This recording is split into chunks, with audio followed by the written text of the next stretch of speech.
don't want to carry my bag. It's pretty heavy and I put a lot of stuff in there. Morning everyone, David Folk here, and today is going to be a really fun day. Jack's going to preschool, dropping him off in a few minutes. Then I'm going to head out to the course and do a couple of reviews that for clubs that I think will be good, kind of a comparison, as well as a GPS app, and those will be coming out probably next week. Question of the day: do you walk or do you ride?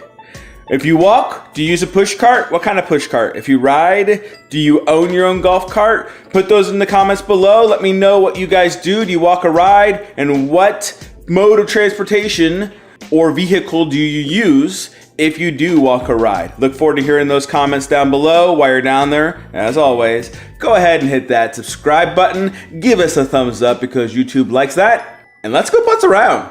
Hit the ball!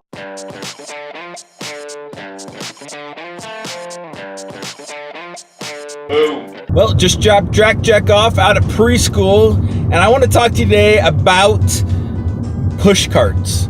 I know it's not glamorous. I know it's not like, oh yeah, so exciting and fun. But it's one of those that if you're walking, especially if you walk a lot, it's a necessary tool for you guys to have, especially if you don't feel like carrying your bag, because I'll be honest, I don't want to carry my bag. It's pretty heavy and I put a lot of stuff in there for camera equipment and golf balls and all that kind of stuff. So I don't feel like carrying it.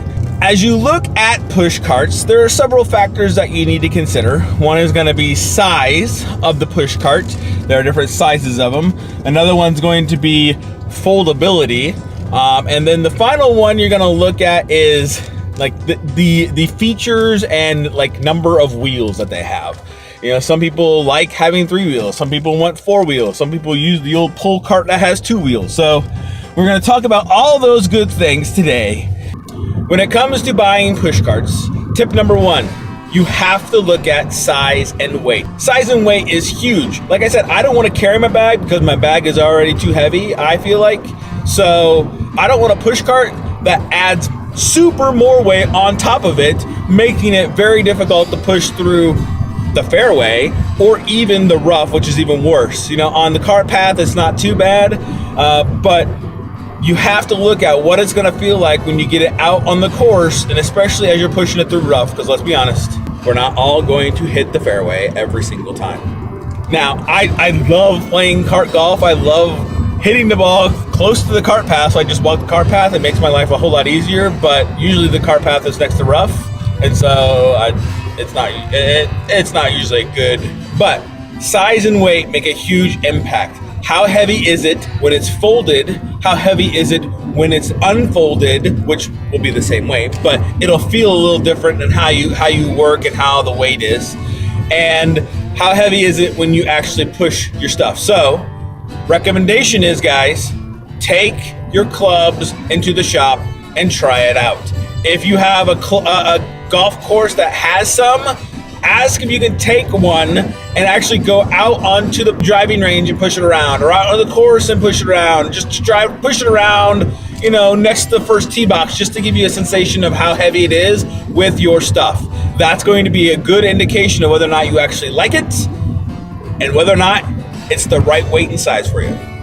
All right, guys, we're out here in front of my house, and you can see I have 2 push carts with me. I have a Bag Boy Express 120 and a Click Gear 3.5 Plus, and we're going to talk about foldability, features, and durability. So I want to talk about all of that, and it's going to be a little bit of a long segment, so I apologize in advance for that, but I feel like it's going to be really good to help you guys see all of this put together in one kind of fail swoop.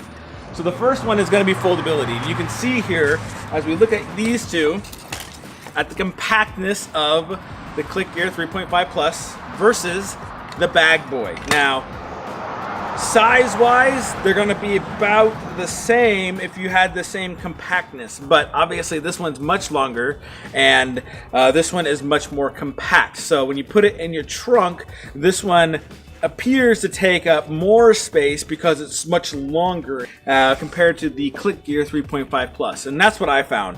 When I put the 3.5 Plus in, even with my bag, I still have about this size to put shoes or to put other activities or whatever else I want to put in my trunk, for that, groceries, all that kind of stuff.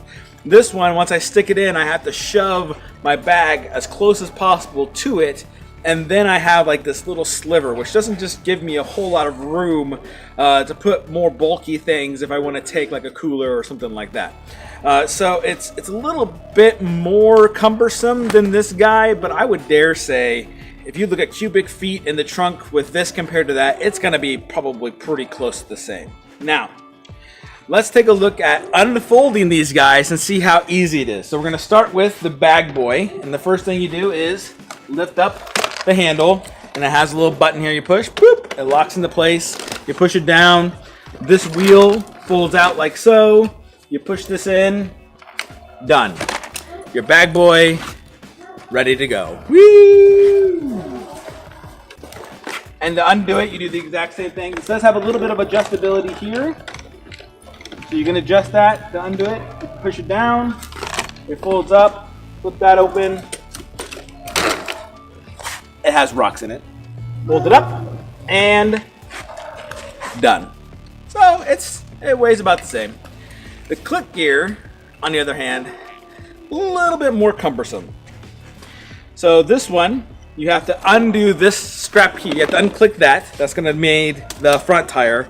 Pull this, and then some people like to take it and just throw it out like that, and then fold it down like so. I am not one of those people, as you can see from my demonstration. So you click this thing, here, pull this out here. You click this handle down to lock the front tire in place, lift this up, turns the tire, and then you make sure your handle's inset. And now you're good to go. To undo it, you start from the bottom up. So you press this button here, pull the handle, and then you press this little thing, the little lever that says push, and everything is supposed to fold together like so, and then it locks into place. And there you go.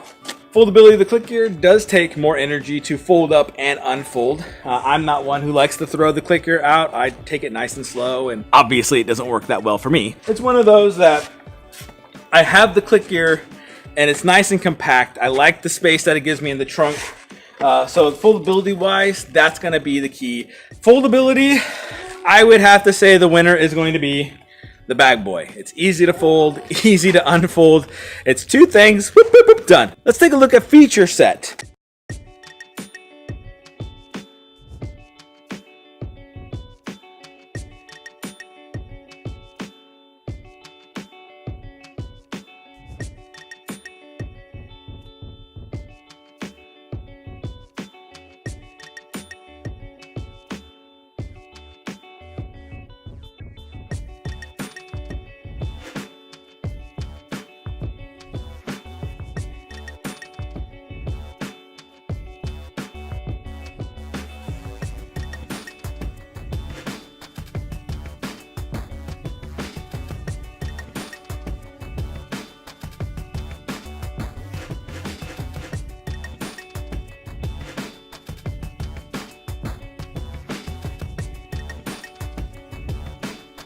One thing I do like about the click gear, amongst others, is the fact that it's nice and rigid.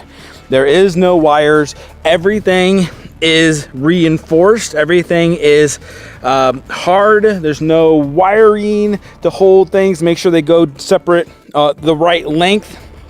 Like we'll see on the bag boy, everything is set in place and slides back and forth for security purposes. You can see it has these little bars right here, which are pretty flimsy. And one of the worst things I hate about this bag is this little cord thing that hasn't broken yet, but it seems like it's only a matter of time. Feature set, click gear has a lot more features. It's a lot more durable, I feel. Like you shake it, and the only thing that's jiggling is going to be the umbrella holder. So let's screw that in. See? Nice and sturdy. Whereas this one is, I mean, it has pencils in there, but I mean, you can just, it just feels really flimsy and really junky.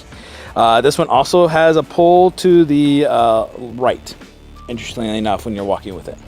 So as we look at both of these,